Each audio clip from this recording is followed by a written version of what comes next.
ہماری ریاست میں ایک انجمن محلہ آصف نگر میں دیندار انجمن کے نام سے قائم ہے۔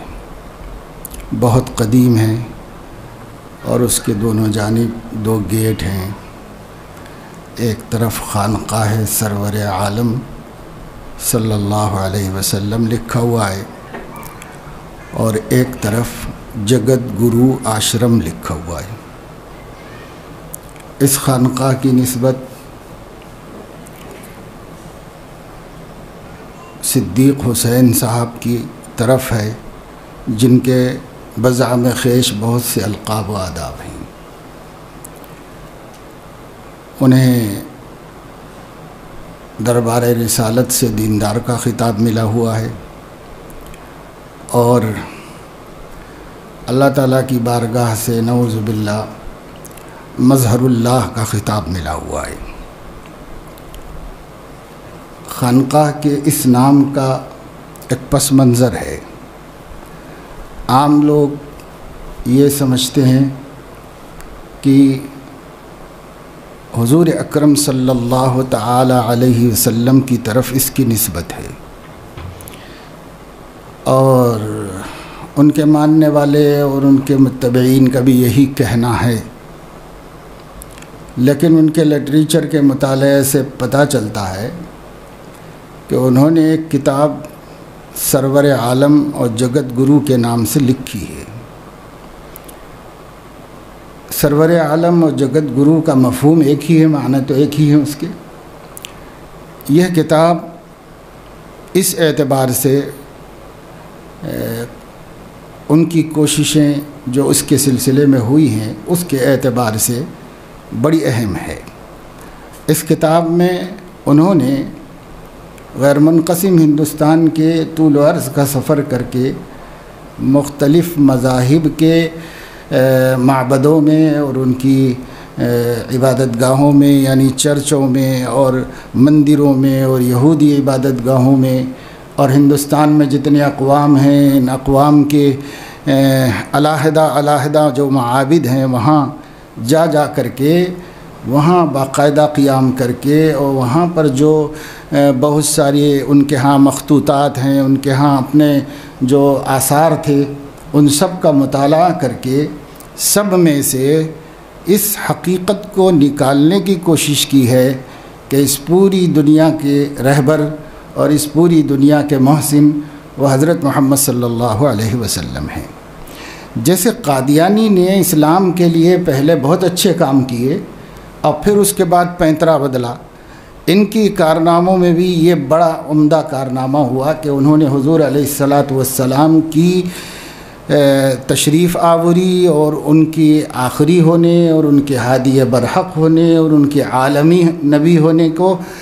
تمام مذاہب کی کتابوں سے، آثار سے اور ان کے مخطوطات سے نکال کر کے حوالہ بحوالہ اس کو جمع کیا اور ایک کتاب لکھی، اور اس کا نام سرور عالم انہوں نے رکھا۔ یہ کتاب میں جو کچھ انہوں نے محنت کی، کوشش کی، اور اس میں جو کچھ لکھا اگر وہ ان کتابوں سے اسی طرح اخذ کیا گیا ہے اور وہ اسی طرح اس میں بھی ہے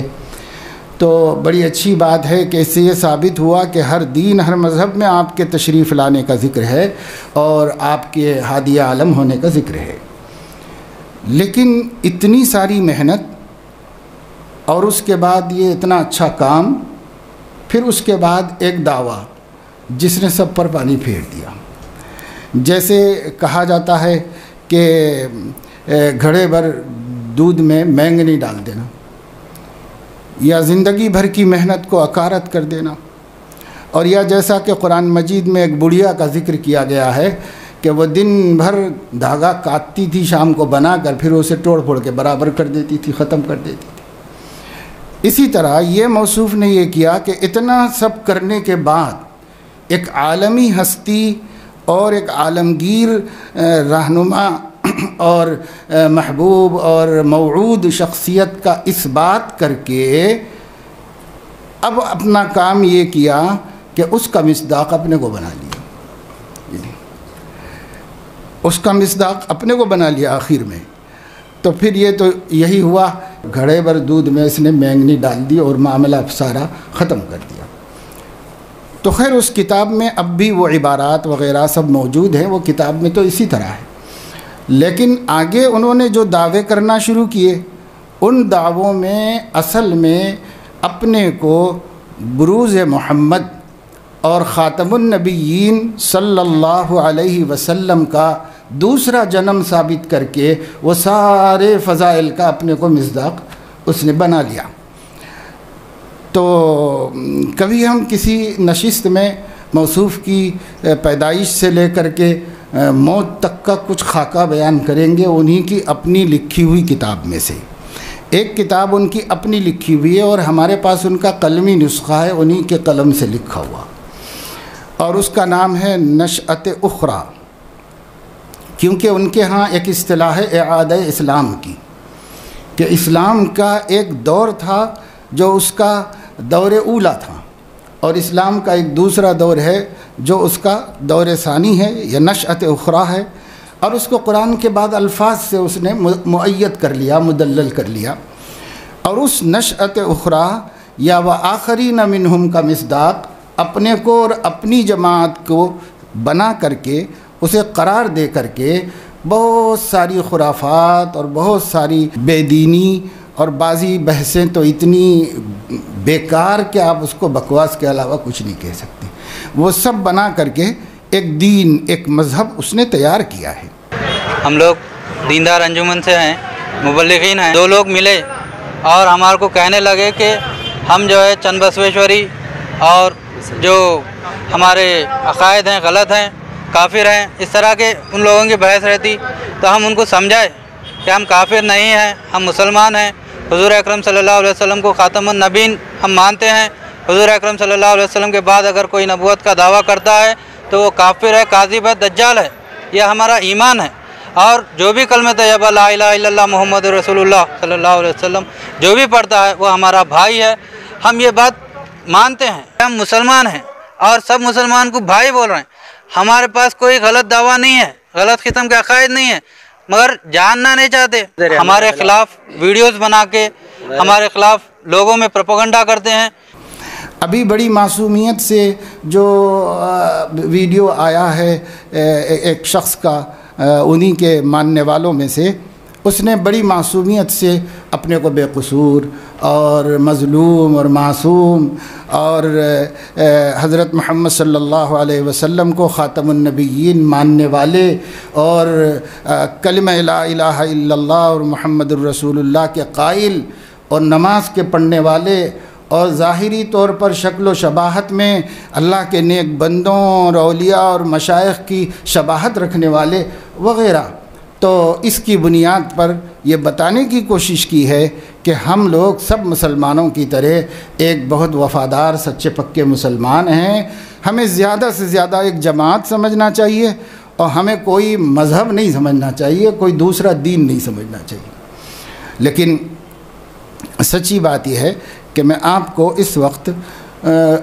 جتنی کتابیں اس مذہب کی اور اس دین کے ماننے والوں کی میرے پاس موجود ہیں، اس میں سے صرف ایک کتاب کی آج گفتگو کریں گے، پھر اللہ نے چاہا تو ان کے ایک ایک کتاب سے ان کے دین کو ثابت کریں گے کہ ان کا دین دین اسلام نہیں ہے، ایک متوازی دین ہے جو انہوں نے خود گڑھا ہے اور خود ان کے گرو نے ایک دین بنایا ہے اور اس دین پر آپ کو چلایا ہے۔ اس لیے اگر صرف جزوی طور پر فقہی مسائل میں اور چھوٹی موٹی باتوں کی تحقیق میں اختلاف ہوتا ہے، ہم لوگ الحمدللہ وہ جماعت ہیں جو ان اختلافات کو زیادہ اہمیت نہیں دیتے اور ہم سب مسلمانوں کو مسلمان سمجھتے ہیں، اور ہم فرقہ بندی اور جماعتی اور مسلکی تشدد و تعصب سے دوسروں کو منع کرتے ہیں تو ہم کیوں ارتکاب کریں گے اس کو، ہم اس کے مرتکب نہیں ہیں۔ لیکن جب ایک شخص متوازی دین لے کر کے آئے، قرآن حدیث کے اور مسلمانوں کے اور اہل سنت والجماعت کے متفقہ مجمع علیہ عقائد سے ہٹ کر کے اپنے کوئی عقائد بتاتا ہے اور قرآن حدیث کی اجماعی 1400 سالہ تفسیر کو ختم کر کے کوئی دوسری تفسیر گڑھتا ہے، تو اس میں اور قادیانی میں کیا فرق ہوتا ہے؟ جبکہ کیا کہنے قسمت سے قادیانی کو بھی بہت بڑا آدمی اور بزرگ مانتے ہیں اور ان کے بھی بڑے قدرداں ہیں، اور مرزا صاحب کی منہ بھر بھر کے تعریف کرتے ہیں۔ تو پھر مرزا صاحب سے اختلاف کا کیا مسئلہ ہے؟ یہ کہہ رہے ہیں کہ ہم جو ہے خاتم النبیین کو مانتے۔ خاتم النبیین کا جو ڈاکو ہے، اس ڈاکو کے آپ وفادار ہیں اور اسے مؤید من اللہ کہتے ہیں، اور اس کی چھوٹی موٹی غلطی کو کہ اس نے آپ کو نہیں مانا ہے، بس ایک غلطی کی وجہ سے اختلاف کرتے ہیں، لیکن حقیقت میں وہ غلط ہے یہ نہیں مانتے۔ اس کے غلط ہونے کو، اس کے دعوی نبوت کو، اس کو سب کو آپ مانتے ہیں۔ ایک ایک چیز سامنے آئے گی تو آپ کے سامنے حقیقت کھلے گی، اور ہمارا اختلاف اس بنیاد پر ہے کہ عقیدہ اہل اسلام کا آپ نے چھوڑ دیا ہے، اس بنیاد پر اختلاف ہے، اور یہ اختلاف بنیادی اختلاف ہے، ایمان اور کفر کا اختلاف ہے، یہ مسلک و جماعت کا اختلاف نہیں ہے، ایمان اور کفر کا۔ اس سلسلے میں ایک بات ہمارے سامعین یہ ذہن میں رکھیں کہ عام طور سے ذہن میں یہ ہوتا ہے کہ جن چیزوں پر ایمان لانا معروف و مشہور ہے، ان چیزوں کا اقرار کر لے تو مومن ہے۔ تو ہم بھی کہتے ہیں کہ جو شخص مومن بھی کا اعتراف اور اقرار کر لے وہ مومن ہے،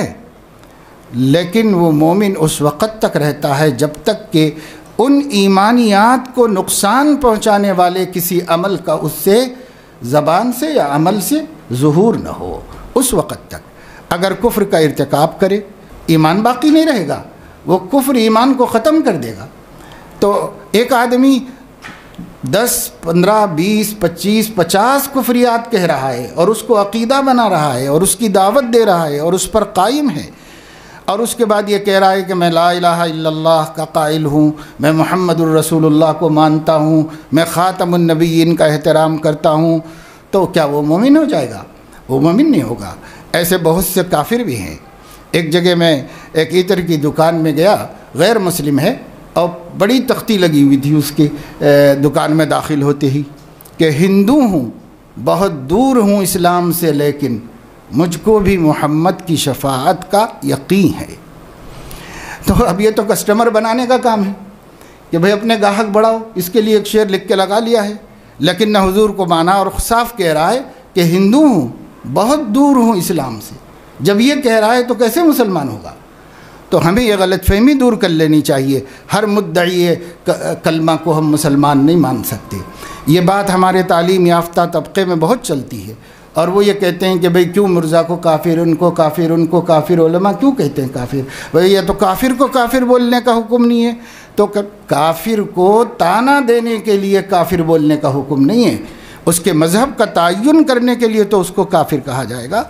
اسی طریقے سے یہ جو بے ایمان ہیں، یہ جو ایمان کے نام پر اور مسلمانوں کی شباہت بنا کر امت کو گمراہ کر رہے ہیں، ان کی باتوں کو واضح طور پر سمجھنے کی ضرورت ہے۔ ہمارے تمام مسلمان بھائیوں سے مجھے اس کی ضرورت اس لیے محسوس ہوئی کہ ابھی جو اس نے اپنی مظلومیت معصومیت کا ایک ویڈیو بنا کے خوب چلایا ہے، اور جہاں جہاں اپنے لوگ ہیں وہاں وہاں اپنے کو مظلوم بتانے کے لیے بھیج دیا، پہنچایا، اور ہم لوگوں نے مسلمانوں نے بھی اس کو خوب چلا دیا ہے۔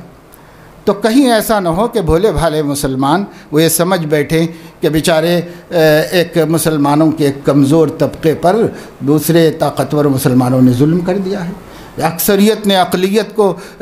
ستم کا نشانہ بنایا ہے۔ ایسی باتیں چل پڑتی ہیں، لیکن ہمیں اس جھگڑے سے تو کوئی مطلب نہیں۔ انہوں نے ایک کیس بک کرایا ہوا ہے، قانون اپنا کام کرتا ہے، ہمیں اس سے مطلب نہیں، لیکن ہم ان کے جھوٹ کا پردہ فاش کرنا چاہتے اور بتانا چاہتے ہیں کہ تم اپنے کو مسلمان کہتے ہو اور کس منہ سے مسلمان کہتے ہو؟ مسلمان کہنے کا کیا ہے؟ آج صرف ایک کتاب ہم آپ کے سامنے لے کر کے آئے ہیں، اس کا نام ہے مہر نبوت۔ یہ کتاب مہر نبوت ہے، اور یہ کتاب کسی اور نے نہیں، یہ اس طرف ہے دیندار انجمن آصف نگر نے چھاپی ہے، انہی کے پاس سے چھپی ہوئی یہ کتاب ہے، اس کا شائع کردہ دیندار انجمن آصف نگر حیدرآباد دکن چھاپی ہوئی ہے۔ یہ کتاب کیا ہے؟ چند بسویشور نے اس لیے کہ یہ نام خود انہی لوگوں نے رکھا ہوا ہے اور وہی استعمال کرتے ہیں، تو اس وجہ سے ہم بھی وہی استعمال کرتے ہیں۔ یہاں لکھا ہوا ہے کہ زیر مطالعہ کتاب مہر نبوت حضرت مولانا صدیق دیندار چند بسویشور صاحب قبلہ کی کتاب ہے۔ انہوں نے اپنے تعارف کے لیے ایک نظم کہی ہے، اس نظم کے 14 بند ہیں، ہر بند میں 6 شعر ہیں، جس کو سداسی کہتے ہیں شعر کی اصطلاح میں، تو 6 شعر کا ایک بند ہے، ایسے 14 بند ہیں جس میں موصوف نے اپنا تعارف خود کرایا ہے کہ میں کیا ہوں، کیسا ہوں اور کیا ہوں، اور اس کی تشریح کرنے کے لیے ان کے مصاحب خاص صدیق، خلیفۃ اللہ، نائب مظہر اللہ، دربان رسول اللہ، عنموائیل غازی محمود علی القریشی مسیل موسیٰ نے تشریح کی ہے۔ اس کی مسیل موسیٰ کا کیا مطلب ہے اس کو آپ سمجھ لیجئے۔ ان کا دعویٰ یہ ہے کہ یہ جو مسلمان ہیں، یہ مسلمان جمیع انبیاء کا مجموعہ ہیں، اور کسی نبی کا کسی میں خاص ظہور ہوتا ہے، جیسے ان کے اندر نعوذ باللہ خاتم الانبیاء نے حلول فرمایا ہے، ظہور کیا ہے، اسی طریقے سے ان کے جو خدام تھے، جو رفقاء کار تھے، مبلغین تھے، ان میں سے جس کو چاہا مسیل موسیٰ، مسیل عیسیٰ اور فلاں بنا دیا۔ اور تبھی تو ہوگا نا کہ انہوں نے کہا کہ یہاں پر ہماری حضرت والا کی خانقاہ میں انبیاء علیہم السلام ہوتے ہیں، تو جب وہاں انبیاء رہتے ہیں، کیونکہ انبیاء ان کے رفیق ہیں، اور جب انبیاء ان کے رفیق ہیں، رفیق کار ہیں، تو انبیاء ان کے ساتھ رہتے ہیں، تو اب نشاندہی بھی تو ہونا چاہیے نا کہ کون سا نبی ہے، کس نبی کا مسیل بن کے آیا ہے، ظہور ثانی بن کے آیا ہے، کون کس نبی کا۔ یہی باتیں آپ اگر غور کریں تو آپ کو ہر بات میں کفر نظر آئے گا، کفر کی بو نہیں، کفر کی صراحت نظر آئے گی، صریح کفر ہر بات میں۔ آپ کے خدام انبیاء بن کے آ رہے ہیں، اور نبی موسیٰ علیہ السلام، مسیل موسیٰ، لکھ لیتا ہے بے حیا کو شرم بھی نہیں کہ میں مسیل موسیٰ کہاں ہے اور ان کا مسیل کون ہو سکتا ہے۔ لیکن یہ اتنا ضدی اور ہٹ دھرم فرقہ ہے کہ ان کو آپ کچھ بھی کہیے، اس کے باوجود وہ اپنے ہی بات پہ قائم رہتے ہیں اور اپنا ہی کام کرتے ہیں۔ من یضلل اللہ فلا ہادی لہ، جس کو اللہ گمراہ کرے اسے کوئی ہدایت نہیں دے سکتا، یہ خدا کے گمراہ کیے ہوئے ہیں۔ لیکن ہم اللہ سے امیدوار ہیں کہ جس بندے کو اللہ ہدایت دے و توفیق دے، تو من یہدہ اللہ فلا مضل لہ، وہ ہدایت پہ آ سکتا ہے۔ اور شاید اگر یہ باتیں سمجھیں تو جو بھولے پن سے اس میں شامل ہو گئے ہیں وہ واپس لوٹ جائیں اسلام کی طرف۔ ہم کو کسی کو کوئی ایسا شوق نہیں ہے کہ اللہ کے بندے جہنمی بنے، ہمیں کوئی شوق نہیں۔ جیسے ان کے گرو نے سارے لوگوں کو جہنم سے بچانے کے لیے تمام مذاہب کو مسلمان بنا دیا، یعنی مسلمان بنانے کے لیے آئے تھے اور بنا نہیں سکے تھے، تو فتویٰ دے دیا، حکم جاری کر دیا کہ سارے مذاہب برحق ہیں اور سارے لوگ اللہ ہی تک پہنچنے والے، سب جنت ہی میں جانے والے ہیں۔ تو یہ بھی بڑا اچھا طریقہ ہوا۔ ان کو اس لیے اللہ نے اپنا مظہر بنایا تھا نعوذ باللہ کہ وہ ایک دفعہ دنیا میں سارے عالم کو مسلمان بنا دیں۔ تو سارے عالم کو مسلمان بنانے کا ایک طریقہ یہ ہے کہ دعوت دے کے سب کو قائل کر کے کلمہ پڑھاؤ اور مسلمان بناؤ، اور ایک طریقہ یہ ہے کہ ایک حکم جاری کر دو کہ سب مذہب مسلمان ہیں، سب ٹھیک ہیں، سب جنت ہی میں جانے والے ہیں۔ تو انہوں نے یہ دوسرا والا اختیار کیا، کیونکہ پہلا والا نبیوں کا کام ہے اور دوسرا والا نبی کا لبادہ اوڑھ کر امت کو دھوکہ دینے والوں کا کام ہے۔ اس لیے انہوں نے یہ دھوکہ دیا، سارے مذاہب برحق ہیں، لوگ اپنی اپنی عبادتوں سے خدا ہی تک پہنچتے ہیں۔ اسی لیے آل مذاہب کانفرنس ہوتی ہے وہاں ان کے مرکز کے اندر، سارے مذہبوں کو بلا کر سب کی تعریف کی جاتی ہے، سب کو ایک ہی رستے پہ بتایا جاتا ہے کہ سب کے سب یہ جو ہے وحدت ادیان صریح کفر ہے، شرک ہے۔ وحدت ادیان کا یہ عقیدہ، آپ ان کی کون سی بات لیں جو کفر نہیں، یہ وحدت ادیان کا تصور بھی صریح کفر ہے اور شرک ہے۔ اور اب میں نے یہ بتایا آپ کو کہ ان کے جو خاص ہیں نا مصاحب خاص صدیق، انہوں نے اپنا ایک دعویٰ کیا ہے کہ وہ خلیفۃ اللہ ہیں۔ اگر اس معنی کر کہ پوری انسانیت اللہ کی خلیفہ ہے زمین کے اوپر، پوری انسانیت ہے، تو اگر اس معنی میں تو خیر کوئی حرج نہیں، لیکن یہ اس معنی میں نہیں ہے۔ نائب مظہر اللہ، اللہ کے مظہر کا نائب۔ اللہ کا مظہر کون ہے؟ وہ ان کا گرو، اس نے اپنے کو مظہر اللہ کہا ہے، اور صاف کہا ہے آگے اشعار کے اندر، ہم سنائیں گے آپ کو، اللہ تعالیٰ کا مظہر ہوں میں۔ تو اللہ تعالیٰ کے مظہر کا کیا مطلب؟ یہ بت پرست جتنے ہیں وہ کہتے ہیں کہ یہ ہمارے بت اللہ تعالیٰ کی صفات کے مظہر ہیں۔ کوئی شان رزاقیت کا مظہر ہے، اور کوئی شان اماتت کا مظہر ہے، کوئی شان احیاء زندگی دینے کا والے کا مظہر ہے، کوئی شفا دینے والے کا مظہر ہے، کوئی دولت دینے والے اور رزق دینے والے کا مظہر۔ انہوں نے یہ بنا رکھے ہیں، اور اس سب کے باوجود اللہ نے ان کو مشرک کہا ہے، اور وہ صریح مشرک ہیں ہر کسی کی نظر میں۔